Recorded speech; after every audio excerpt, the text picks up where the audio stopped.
Fox News alert, the clock ticks on a deal with Iran. President Trump says if they don't get one soon and the ceasefire expires, then a lot of bombs will go off. A critical question in all of this is who is really in charge of Iran? Yes, who is the man in charge? The Institute for the Study of War reports that an IRGC commander, Major General Ahmad Vahidi, and his inner circle may now hold the real control over both Iran's military response. Not Ayatollah Khamenei. This is the new main top one in Iran. And the negotiations. So Okay. Who is he? He is a senior-most IRGC commander. He's the former commander of the Quds Force. That's an elite secretive branch of the IRGC. He's a former both defense and interior minister, and he's known He's a minister as well. for hardline views on domestic and foreign policy. There's an Interpol red notice out for him for bombing a Jewish community center in Argentina. And he's Damn, he got an Interpol red notice, and even though he's free in Iran. under sanctions from the U.S., Canada, and the EU. Damn. Former CIA case officer and senior fellow at the Foundation for the Defense of Democracies, Rule Margaret joins me now. Rule, thanks for being with us here today. So tell me a little bit more about this Welcome, Rule. Let's talk about these things, okay? man, Ahmad Vahidi. Yes.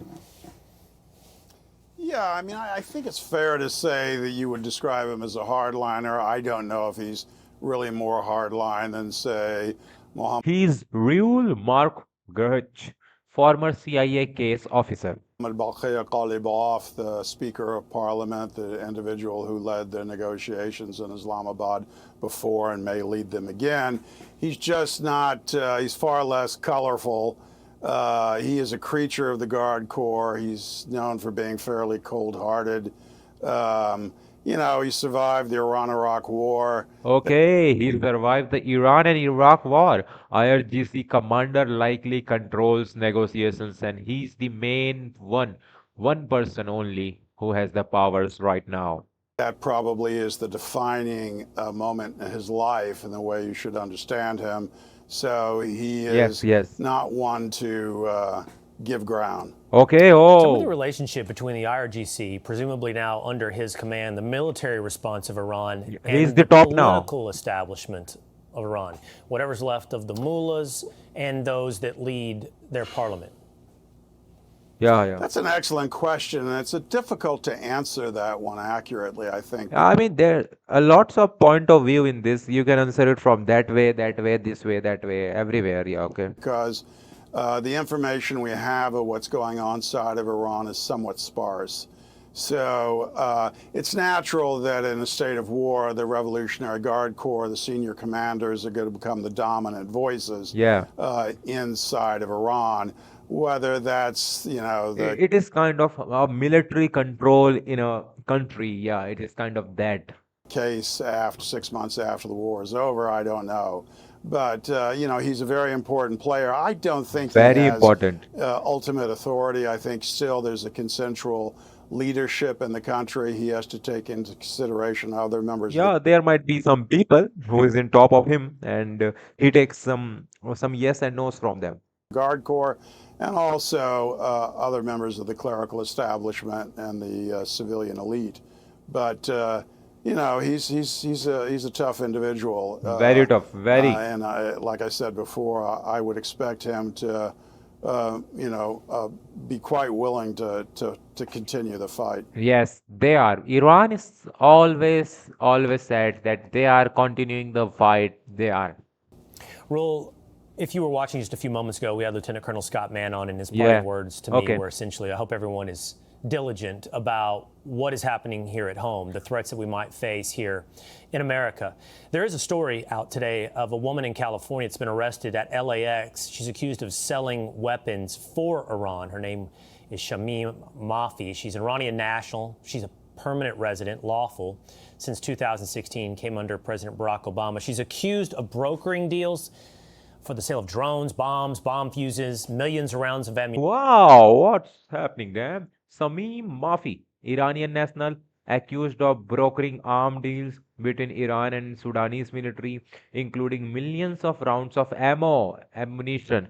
Federal said brokered sale of 55,000 bomb fuses. Ammunition between the Iranians and the Sudanese armed forces. Yes. This, of course, is not the same thing as domestic terrorism, but it No, does highlight no. the type of people that are in this country, sometimes lawfully, sometimes illegally, Yes. that have allegiances somewhere other than the United States. This story, is this an illustration of a problem that we have here on American soil? This is the footage of we have that exact girl when she got arrested by FBI. Well, I mean, we haven't had very good export controls. That's gotten a lot better. I mean, when cameras first got into the Iranian centrifuge cascades, we discovered that many of their most essential machinery was actually manufactured in Boston. So the Iranians have been experts at developing dual-use import networks. Oh, damn. Dual use import networks. Never heard about it. Never heard about it. This is something big, I guess. That continues. They've been under sanctions for quite some time. Now, on the suggestion of whether they may have, cells, black operations in the United States, I remain somewhat skeptical. I think we would have already seen them, and I think there has been a real degradation in Iranian woman accused of weapons sales for regime, and you're listening right now to Rule Margaret, FDN for Defense of Democracies. and the two primary intelligence services in Iran, the ministry and also in the Revolutionary Guard Corps, and their overseas operations in the West. That doesn't mean they're not lethal, but I think We have some of the pictures of the woman who is the accused of selling things, and we have Facebook. they don't have the personnel that they once did. And they've also probably lost a great deal of Hezbollah support. Hezbollah. So it's still a threat, but I suspect the FBI isn't paralyzed by that threat. So just to be clear, you said that their capabilities You can see how rich this woman is. She got some cars, I mean, luxury have been cars. degraded, but you also suggest that if they had those capabilities, you think they would have already deployed them. They would have done a attack on Yes, absolutely. That's what he's saying, man. soil if they had the capability to have that attack. Yes. Yeah, I think they probably would have by now. I think they would have needed it. It would have made them happy to do it, particularly after the supreme leader died, if not before, actually. So, Yes. Running overseas networks is much harder than it is in the spy books. And Spy books are just stories, man. This is real life. Real life does not work like books, okay?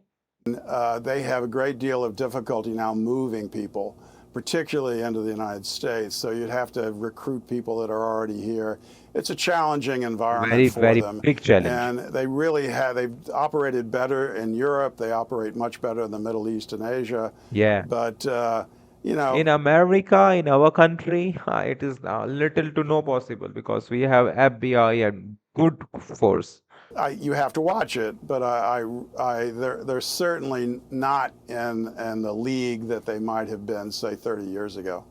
All right. Oh, thank Well, you. thank you for being with us here today, Rule Mark Garrett. Thank you, Rule. Thank you.